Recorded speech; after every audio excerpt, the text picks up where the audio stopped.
Víctor Villarraza. La echadora de cartas, de Joaquín Machado de Asís. Hamlet hace observar a Horacio que en el cielo y la tierra hay más cosas de las que a nuestro entender parece. Esta misma explicación daba la bel Rita al joven Camilo un viernes de noviembre de 1869, cuando él se reía de ella porque el día antes había ido a consultar una echadora de cartas, pero lo hacía con otras palabras. Ríete, ríete. Los hombres son así, no creen en nada. Pues sabe que fui, y que ella adivinó el motivo de la consulta antes de que yo se lo dijese. Apenas comenzó a echar las cartas, me dijo: a la señora le gusta bastante una persona. Confeséle que sí y continuó echándolas. Combinólas de nuevo y al cabo de un momento díjome que yo tenía miedo de que tú me olvidases, pero que podía estar tranquila. Pues está equivocada, dijo Camilo riendo. No digas eso, Camilo. Si supieras lo que por ti he sufrido. Tú lo sabes, te lo he dicho. No te rías. Pególe en las manos y la miró serio y fijo. Juróle que la quería mucho y que sus sustos eran chiquilladas y que, sobre todo, cuando tuviese algún recelo, la mejor echadora de cartas era él mismo. Luego le reprendió diciéndole que no debía ir a esas casas. Vilela podía enterarse y después... Nadie lo sabrá. Entré con mucha cautela. ¿Dónde queda la casa? Ahí cerca, calle de la Guardia Vieja. No pasaba nadie en aquel momento. Él rió de nuevo. ¿Y de veras crees en esas cosas?, le preguntó. Fue entonces cuando ella, sin saber que traducía Hamlet a la vulgar habla, dijo que hay en este mundo muchas cosas misteriosas y verdaderas. Si él no lo creía, paciencia, pero no dejaba de ser cierto que la echadora de cartas lo había adivinado todo. ¿Y qué más? La prueba era que ahora estaba tranquila y satisfecha. Creyó que iba a seguir hablando, pero se reprimió. No quería quitarle ilusiones. También él, cual pequeño, y aún algo más tarde, había sido supersticioso, y había tenido muchas extrañas creencias que sólo los 20 años habían hecho desaparecer. El día en que abandonó toda esa especie de vegetación parásita, conservando sólo la religión que había recibido de sus padres, conservó el mismo fondo de duda que más tarde le llevó a una completa negación. ¿Por qué? Es lo que no podría decir. No tenía ni el menor argumento. Se limitaba a negar. Y aún digo mal, porque el negar es hasta cierto punto una afirmación, y él ni siquiera formulaba una incredulidad. Ante el misterio, se levantó de hombros y se fue andando. Separáronse contentos, él más que ella. Ella quedaba cierta de ser amada, pero más aún él, que la veía arriesgarse en visitas a echadoras de cartas, que no podían menos de halagarle, aunque por ello la reprendiese. La casa en que se veían era la de una amiga y comprovinciana de Rita, calle de los Barbones. Ella bajó por la calle de las Mangueras, camino de Botafuego, donde residía. Él bajó por la de la Guardia Vieja, mirando de camino para la casa de la echadora de cartas. Vilela, Camilo y Rita. 3 nombres, una aventura y ninguna explicación de orígenes. Vamos a ella. Los 2 primeros eran amigos de infancia.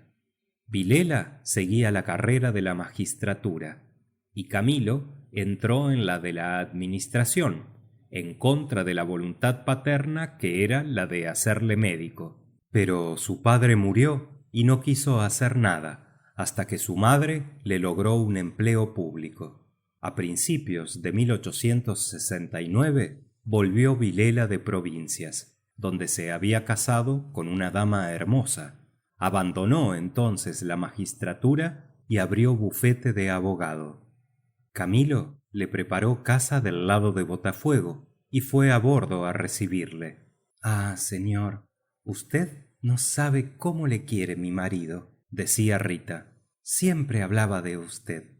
Camilo y Vilela se miraban con ternura. Eran amigos de veras, y Camilo le confesó que la mujer de Vilela no desmentía la pintura que él le hacía en sus cartas. Era realmente graciosa y viva de gestos, ojos cálidos, boca fina e interrogativa. Era un poco más vieja que ambos. Tenía 30 años, 29 Vilela y 26 Camilo. Pero el porte grave de Vilela le hacía parecer más viejo que su mujer. Camilo era un ingenuo en la vida moral como en la práctica. Tanto le faltaba experiencia como esa especie de cristales que la naturaleza pone a algunos desde la cuna para adelantar los años. Carecía de experiencia y de intuición. Uniéronse los tres. Convivencia trajo intimidad. Poco después murió la madre de Camilo, y en este desastre, que tal fue, ambos se mostraron muy amigos suyos. Vilela se cuidó del entierro, los funerales y la testamentaría, mientras Rita consolaba su corazón. Nadie mejor que ella. Cómo de estas relaciones llegaron a amarse es lo que él no supo nunca. Ello es que le agradaba pasar las horas junto a ella. Era su enfermera moral, su hermana, pero más que nada fue mujer y bonita. Odor fémina. Eso es lo que él aspiraba en ella, incorporándoselo. Leían los mismos libros e iban juntos a teatros y paseos. Camilo le enseñó los juegos de damas y ajedrez, y por las noches jugaban, mal ella, un poco menos mal él, para agradarle. Hasta ahí las cosas. Ahora la acción de personas. Los ojos temerosos de Rita, que procuraban a menudo encontrarse con los suyos, que los consultaban antes que los de su marido, las manos frías, las actitudes insólitas. Un día de cumpleaños recibió de Vilela un rico bastón como regalo, y Rita tan solo le envió una tarjeta con 2 palabras escritas con lápiz. Fue entonces cuando pudo leer en su corazón. No lograba quitar los ojos de aquel billetito. Palabras vulgares, pero vulgaridades sublimes, o por lo menos deleitosas, porque el destartalado coche de alquiler en que por primera vez se ha paseado con la mujer amada no vale lo que el carro de Apolo. Así es el hombre y así las cosas que le rodean.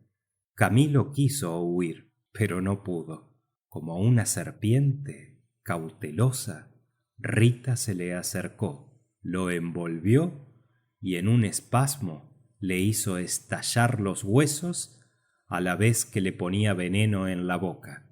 Él quedó aturdido y subyugado. Vejamen, remordimientos, sustos, deseos, todo le invadió el alma. Pero la batalla fue corta y la victoria delirante.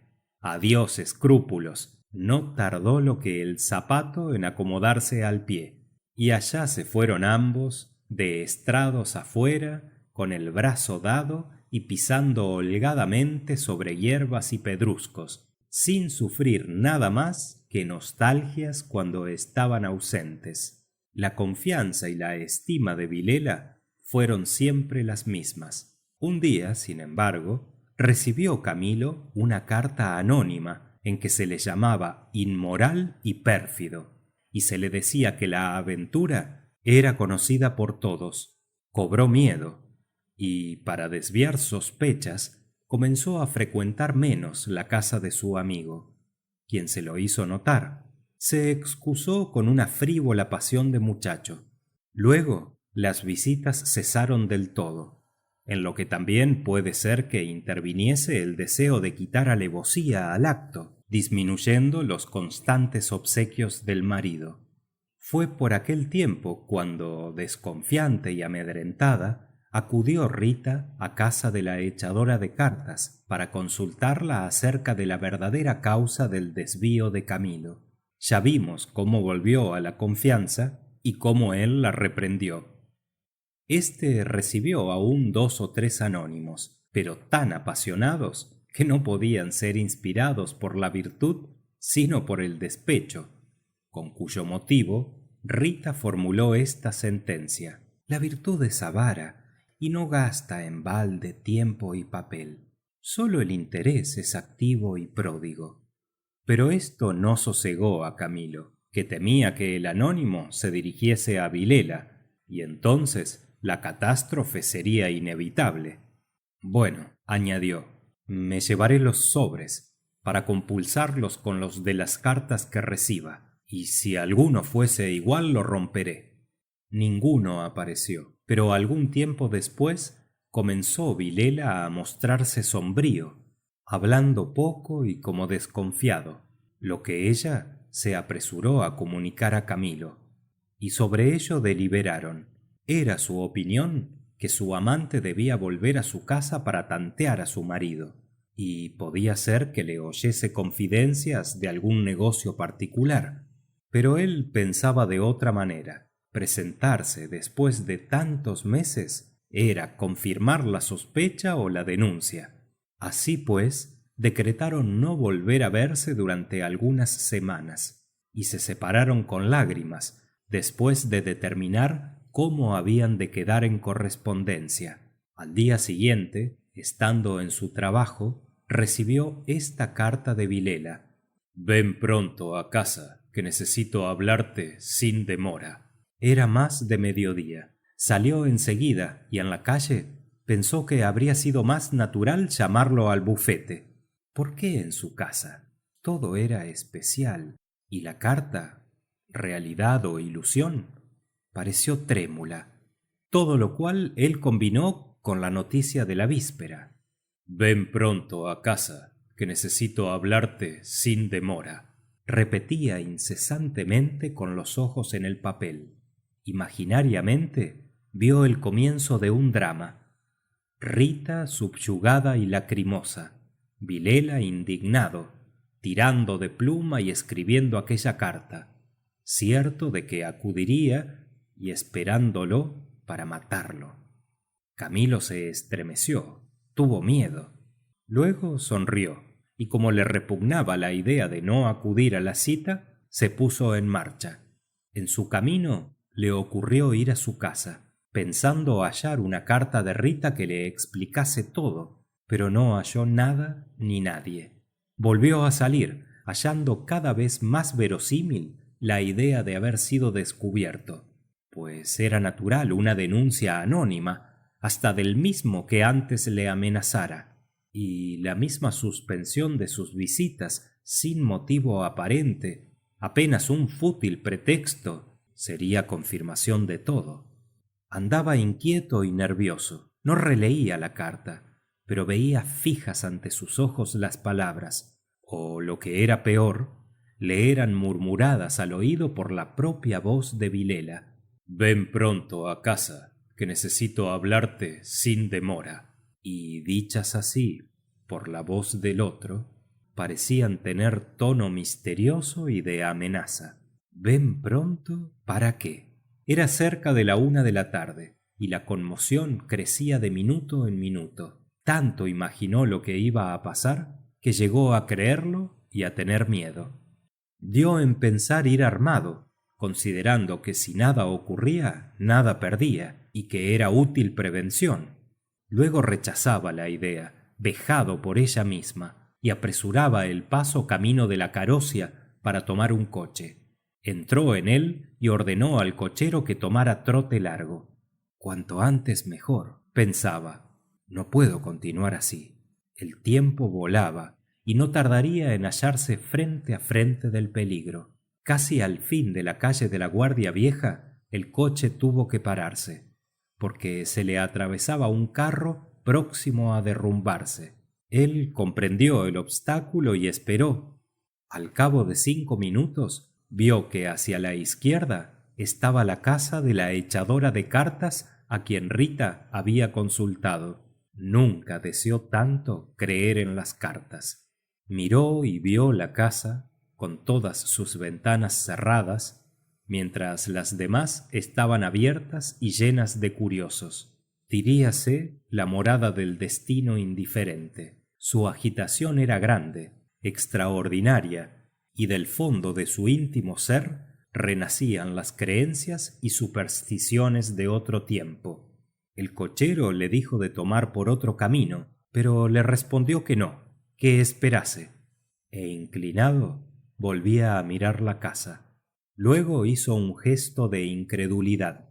Por el magín le pasaba la idea de visitar a la echadora de cartas. En la calle, los hombres que arreglaban el carro gritaban: ¡Anda, ahora! ¡Arriba! Pronto desaparecería el obstáculo. Él cerraba los ojos pensando en otras cosas, pero la voz de Vilela le susurraba en los oídos, repitiendo las palabras de la carta: ven pronto. Y temblaba viendo las contorsiones del drama. La casa le miraba mientras sus piernas querían llevarle a ella. Pensaba en tanto inexplicable como nos rodea y oía la voz del príncipe de Dinamarca: hay en el cielo y la tierra más cosas de las que pensamos. ¿Qué perdería él si...? Bajó del coche, dijo al cochero que le esperase y entró rápidamente. Como no halló a nadie en la galería, tuvo idea de volverse atrás, pero triunfó su curiosidad. Dio una palmada y apareció una mujer, la echadora de cartas. Díjole que iba a consultarla y le hizo pasar. Subieron una escalera aún más vieja, gastada, obscura y sucia que la primera, y llegaron a una pequeña sala mal alumbrada por una ventana que daba a los tejados. Viejos trastos, paredes sombrías, un aire de pobreza que antes aumentaba que destruía el prestigio del ambiente. La echadora de cartas le hizo sentar ante una mesa y se colocó ella del lado opuesto, de espaldas a la ventana, de manera que la poca luz que había daba de lleno en el rostro de Camilo. Abrió una gaveta y sacó unos naipes bastante usados, y mientras los barajaba le miraba de soslayo. Era una mujer de 40 años, italiana, morena y delgada, con grandes ojos negros. Echó 3 cartas sobre la mesa y dijo: veamos primero lo que le trae aquí. Usted tiene un gran susto. Maravillado, Camilo hizo un gesto afirmativo. ¿Y quiere saber si le acontecerá algo o no? A mí y a ella, añadió vivamente. La echadora de cartas no sonrió. Díjole tan solo que esperase. Reunió las cartas y con rapidez las barajó, con sus largos dedos finos de uñas descuidadas. Cortó 3 veces y las extendió sobre la mesa. Él la miraba curioso, en suspenso. ¿Dícenme las cartas? Camilo se inclinó para beber una a una las palabras, y ella le dijo que no tuviese miedo de nada, que nada acontecería a uno ni a otro, que el tercero lo ignoraba todo. No obstante, era indispensable mucha cautela, pues hervían envidias y despechos. Hablóle del amor que los unía, de la belleza de Rita. Él estaba asombrado. La echadora de cartas acabó, recogió las cartas y las guardó en la gaveta. Usted vuelve la paz a mi espíritu, díjole apretándole la mano. Ella se levantó riendo y le dijo: vaya, vaya, ragazzo innamorato. Y de pie, con el índice, le tocó la cabeza, lo que produjo la misma impresión que si tocara la propia Sibila. También él se levantó. Luego la echadora de cartas fue a una cómoda sobre la que había un plato con uvas pasas, y tomando un racimo comenzó a comerlas, mostrando 2 hileras de dientes que desmentían sus uñas. En esta misma acción tan vulgar tenía aquella mujer un aire particular. Ansioso de salir, Camilo no sabía cuánto debía pagarle y le dijo: esas pasas deben costarle dinero. ¿Cuánto quiere mandar a buscar?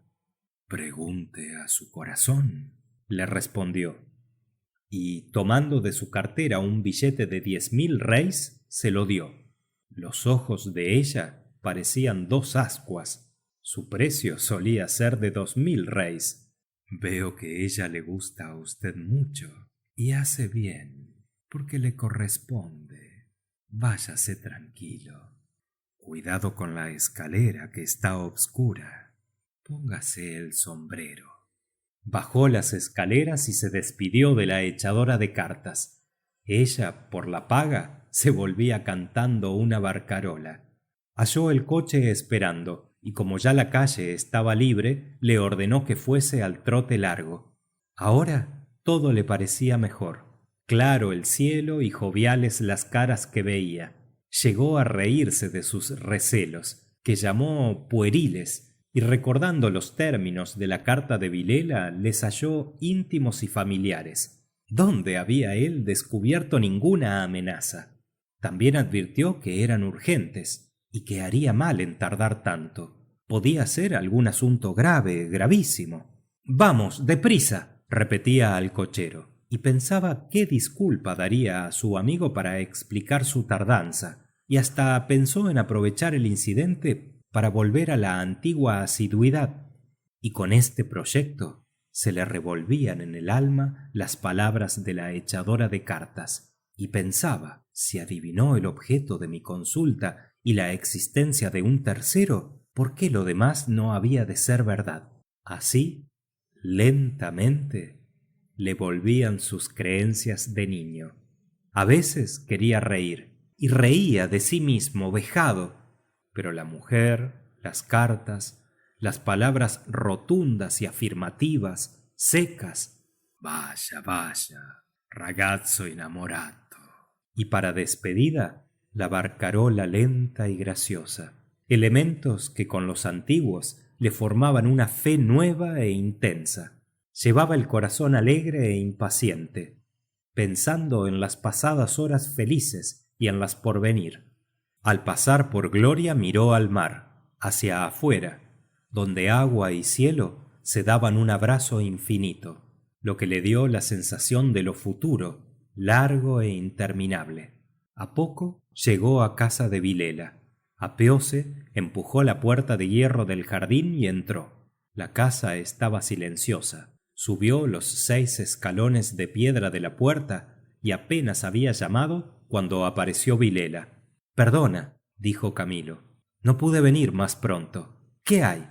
Su amigo no le respondió. Tenía las facciones descompuestas. Hízole una señal y le introdujo en una sala interior, al entrar en la cual Camilo quedó aterrorizado. Rita estaba muerta, ensangrentada. Vilela le agarró por el cuello y de 2 tiros de revólver le tendió muerto. Fin de La echadora de cartas, de Joaquín Machado de Asís.